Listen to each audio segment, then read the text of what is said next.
Bienvenidas y bienvenidos a La Otra Mirada del Trabajo. En este tercer episodio hablaremos de un tema fundamental para las organizaciones y para las personas, la salud laboral, entendida no como ausencia de enfermedad o de accidente, sino como bienestar integral. Para ello, hoy tenemos aquí a Ángeles Castillo, responsable de Prevención de Riesgos Laborales en CSIC Madrid. Buenos días. Buenos días. Y a Emi Ortiz, responsable de Igualdad en CSIC Madrid, y con la que ya compartimos mesa siempre. Muchas gracias por la introducción, María. Con ellas dos profundizaremos en este tema.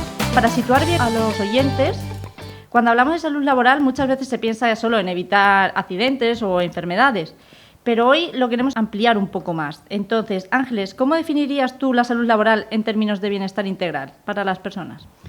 Bueno, pues la salud integral también se refiere no solamente a la ausencia de enfermedad y de accidentes, sino también al bienestar físico, mental y social. Hay que tener en cuenta todos esos factores. Entonces, cuando hacemos una verdadera prevención, lo que tenemos que mirar siempre es que sea adaptado a la persona que vamos a evaluar. Por eso es sobre todo muy, muy importante que sepamos qué riesgos existen en todos los centros de trabajo y, sobre todo, qué es lo que nos hace a nosotros no sentirnos bien cuando estamos en el trabajo. No olvidemos que los riesgos psicosociales luego, además, nos los llevamos también a nuestra vida personal y social. Uh-huh. Emi, ¿cómo trabaja CSIC en empresas y administración la introducción de la perspectiva de género en riesgos psicosociales? Pues fundamentalmente a través de los planes de igualdad. A través de ellos, con el aporte de los datos que nos facilitan tanto empresas como administraciones, nos damos cuenta de si realmente están aplicando la perspectiva de género a la hora de detectar problemas que luego puedan conllevar accidentes o enfermedades, y también que puedan llevar problemas de riesgos psicosociales por falta de conciliación. Entonces, todos esos factores los analizamos con la documentación que las empresas y administraciones nos dan para la elaboración de planes de igualdad. Vale. Y desde tu experiencia, Ángeles, en prevención de riesgos laborales, ¿por qué es importante que las organizaciones pasen de un enfoque reactivo a un enfoque proactivo? Pues desde mi punto de vista, hablar de un enfoque reactivo en prevención es, en cierto modo, una contradicción. La prevención, por definición, consiste en anticiparse al daño para evitar que llegue a producirse. Si actuamos desde cuando el daño ya se ha materializado, pues ya no estamos previniendo. Lo que estamos haciendo es gestionando las consecuencias. Por eso, la clave de la prevención de riesgos laborales es precisamente ese enfoque proactivo, identificar los riesgos antes de que se genere el daño, analizar cómo se organiza el trabajo y adaptar las condiciones a las personas. Además, esto implica ir más allá del cumplimiento formal de la normativa. Hay que evaluar si las medidas realmente están funcionando. ¿Y cómo lo hacemos? Pues observando los resultados de la salud. Por ejemplo, si seguimos viendo que determinados colectivos, como las mujeres, que presentan más trastornos musculoesqueléticos o problemas de salud mental, eso indica que la prevención no está siendo lo eficaz que debería de ser. Entonces, tenemos que tener en cuenta los factores como la organización del trabajo o la perspectiva de género, que no siempre se tienen en cuenta.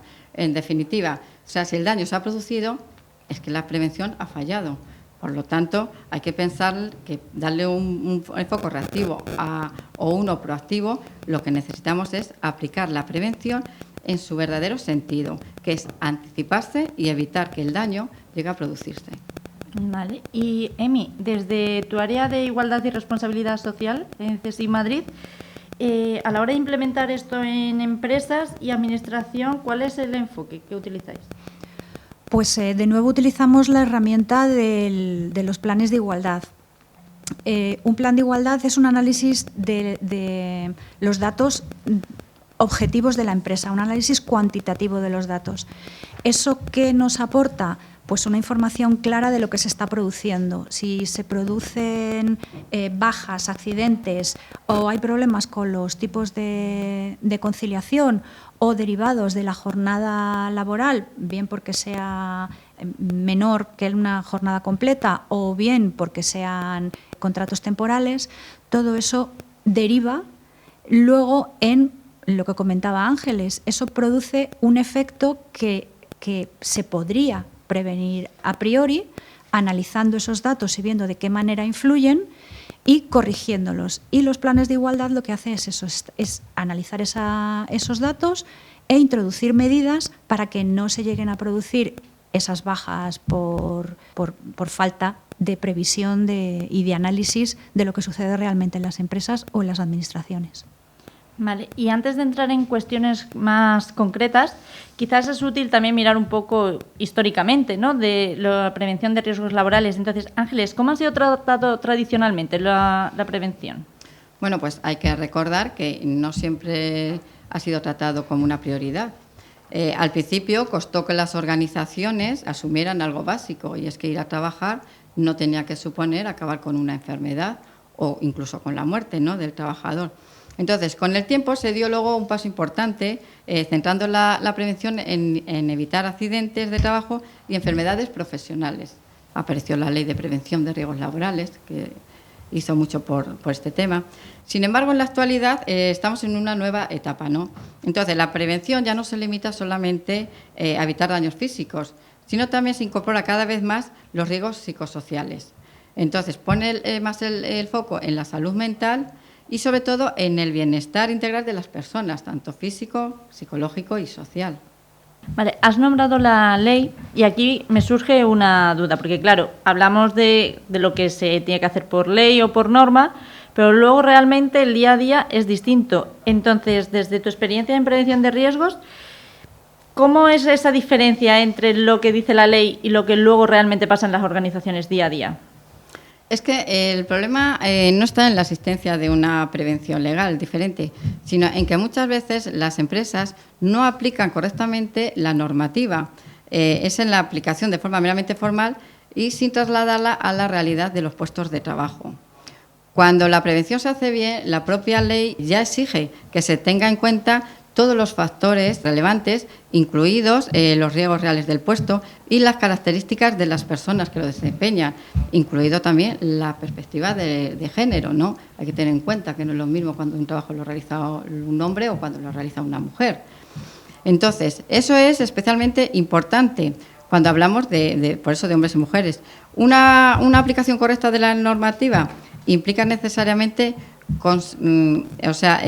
considerar factores como en las diferencias que hay en las exposiciones, que hay que tener en cuenta también la edad, hay que tener en cuenta el tamaño de las personas, no todos somos iguales, y todo eso hay que ajustarlo a esa persona que ocupa el puesto. No es lo mismo poner una silla muy alta o muy baja con una mesa muy alta o muy baja. Por tanto, el problema no es la existencia de si la prevención existe la real o existe la legal, sino que es la distancia que hay entre la normativa que exige y cómo se aplica en la práctica. Reducir esa brecha, pues, es lo que realmente haría efectiva la prevención. Yo, en este sentido, tengo que añadir que en los planes de igualdad nos damos cuenta muchas veces de que las empresas y las administraciones venden como algo propio, algo que están concediendo a las personas trabajadoras, el cumplimiento de la ley. Y tenemos que recordarles que cumplir la ley ya es su obligación. Entonces, a través de los planes de igualdad, analizamos si se está cumpliendo la ley. ¿Que vemos que no la están cumpliendo? Analizamos por qué y planteamos medidas correctoras que aseguren que al menos ese mínimo legal se va a cumplir. Y si hay también empresas y administraciones que sí que cumplen escrupulosamente con la ley, y en ese caso, a través de los planes de igualdad, lo que planteamos son mejoras, que en muchas ocasiones, tanto empresas como administraciones, ni siquiera habían valorado como posibilidad. Y hablo, por ejemplo, de flexibilizar el horario de entrada o de salida, establecer sistemas mixtos de jornada presencial y teletrabajo para mejorar la conciliación. Y en este sentido tenemos que felicitarnos porque el Tribunal Supremo ha dictado una sentencia en este mismo mes de abril en el que aborda un punto bastante delicado que a veces hablamos con empresas y administraciones, que establece que un menor en tema de conciliación, ¿de acuerdo? Un menor con una enfermedad grave por el hecho de estar escolarizado no significa que ya esté atendido. Y cuidado, esta sentencia reconoce a la madre la prestación completa para su cuidado, a pesar de que el menor está escolarizado. Los menores, en este caso, con enfermedades graves, o también intentaríamos hablar de personas dependientes con enfermedades graves, tienen que tener un cuidado directo, continuo y permanente. Y esto choca con una jornada laboral que no es flexible, con contratos que no son flexibles y con problemas de conciliación de la vida laboral y familiar, que hacen que luego haya problemas no tanto de prevención de riesgos laborales, como nos decía Ángeles, sino que cuando ya está hecho el daño, ya no sirve de nada la prevención. La prevención tenía que haberse dado antes. Y a través de los planes intentamos que esa prevención se dé antes. Vale. Y hablando un poco también, ya saliéndonos de la prevención, que pensamos más siempre que tenemos que poner medidas para lo físico, también estos últimos años ha cogido mucho protagonismo la salud mental. Entonces, Ángeles, desde tu área, ¿qué medidas son clave para prevenir esos riesgos psicosociales? Bueno, pues lo que hay que saber también que no hay una sola medida que funcione por sí sola, sino que tiene que ser una combinación de actuaciones, pero con una idea clave. El foco tiene que estar en la organización del trabajo. No tenemos que olvidar que los riesgos psicosociales siempre derivan de la organización del trabajo. Por lo tanto, los cambios organizativos son los más determinantes, porque es ahí donde se originan muchos de estos riesgos. Cargas excesivas de trabajo, planificaciones, distribuciones de tareas o definiciones de funciones no bien hechas, la conciliación familiar también.